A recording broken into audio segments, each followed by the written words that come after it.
Hey there, Heather Boyd Wire here. I'm making some super fun and easy spring rings with wire.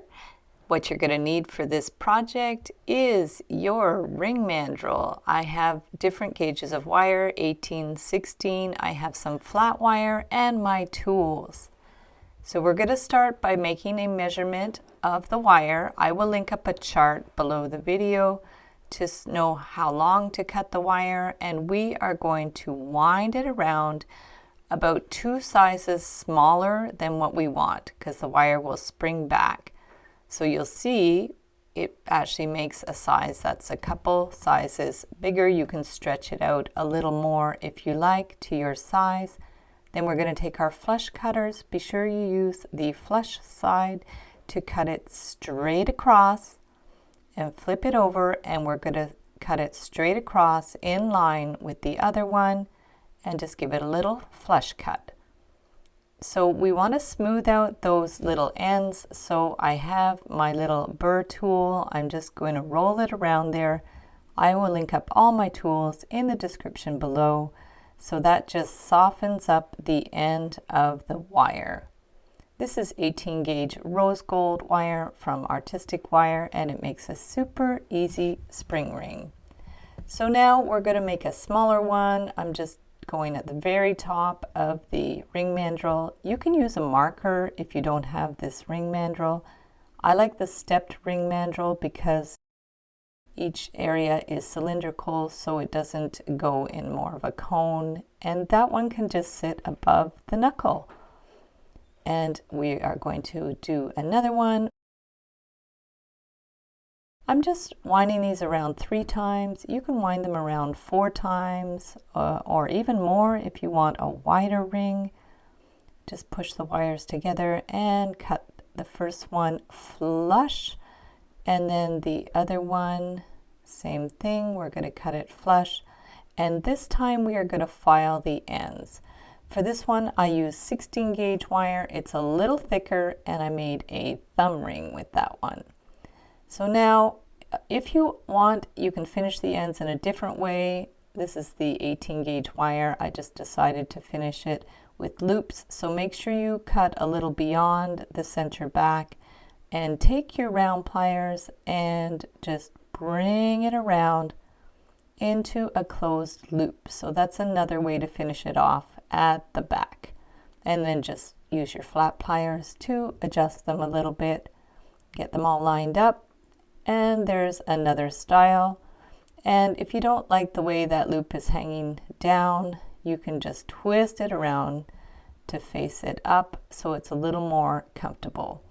So we're just going to press it in place, and then when you put it on, you'll see that it sits up a little bit more. So that's another way to finish it. You can also use stainless steel wire, which is very hard. So I'm using memory wire cutters to cut the wire. Hold it on the ring mandrel. Keep in mind this wire is quite stiff, but it's great because it's stainless steel. It doesn't tarnish. It's very solid, and it's got a really nice quality look to it. So again, we're going to cut the ends with our memory wire cutters and then soften them up with the burr tool or the file. So just soften up those ends, and you have a very simple stainless steel ring that's really going to hold its shape well. And this is actually square wire. It's the 18 gauge square stainless steel wire from Artistic Wire. So same, we're going to wind it around, just making sure it doesn't twist. We're just going to bring it around 3 times as we did before and press it against the mandrel so it curves right around, and then clip the ends again flush with our memory wire cutters. So just give them a good little clip and then file the ends with the file.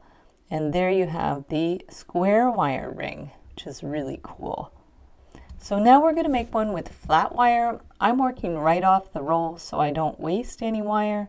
This is the 3mm flat Artistic Wire from Beadalon. I will link up all my wires in the description below.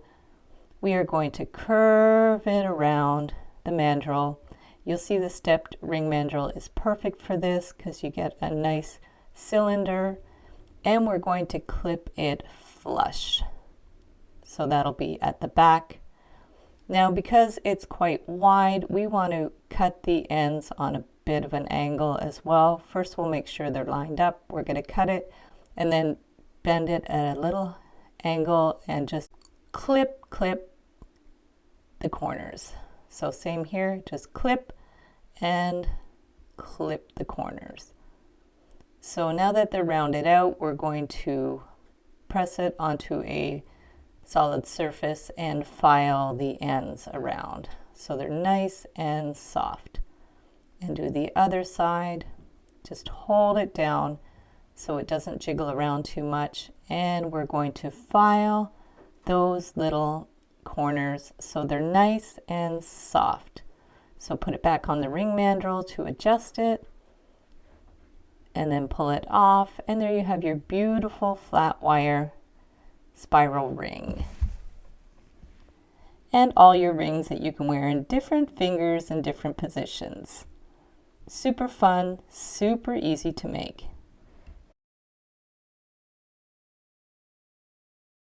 So thanks so much for watching the video. Give it a big thumbs up if you liked it.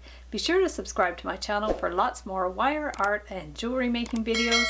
And if you'd like to share photos of your wire art and jewelry, be sure to join the Wire Makers Club on Facebook. And if you'd like to check out my work on Etsy, my husband and I specialize in custom wedding cake toppers and funky jewelry. I also have a mailing list, so if you'd like to sign up below, I'll send you my Wire Art Essentials ebook. So thanks again for watching, and we'll see you the next time.